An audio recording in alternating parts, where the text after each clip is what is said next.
該怎麼初次約會實在極費思量，起初先推我兩次錯，我氣焰都正常，再約便說好以里數換你獎賞，找一間小店吃飯，浪漫大戲開場，於燭光跟笑意裏談談童年，提及理想，吃到侍應生靜靜話現已打烊。飯後未倦嗎？跟我逛逛再送你歸家，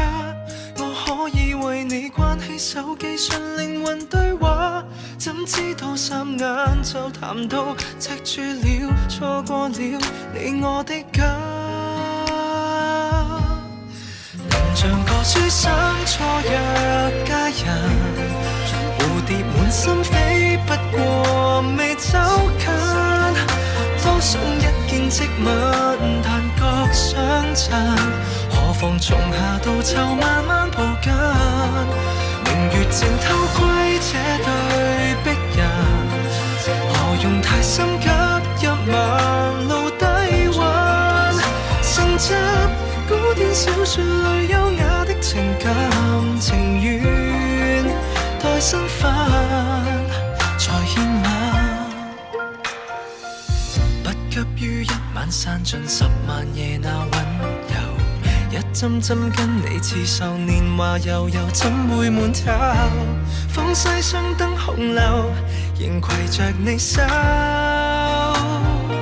初邂逅，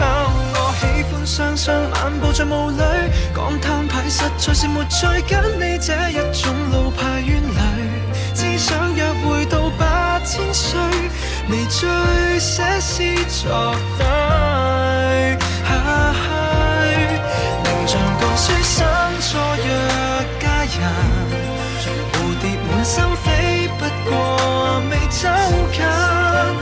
多想一見即吻，但覺相襯，何妨從夏到秋慢慢抱緊，明月正偷窺這對璧人，何用太心急入盲路低溫，承襲古典小說裏優雅的情感，誰狂熱會自焚，誰又要火速私定終身，甜蜜每日一小片比較動人，情是今晚閃着過一世都未犯重現，父母初相識的氣氛，我倆這天初約，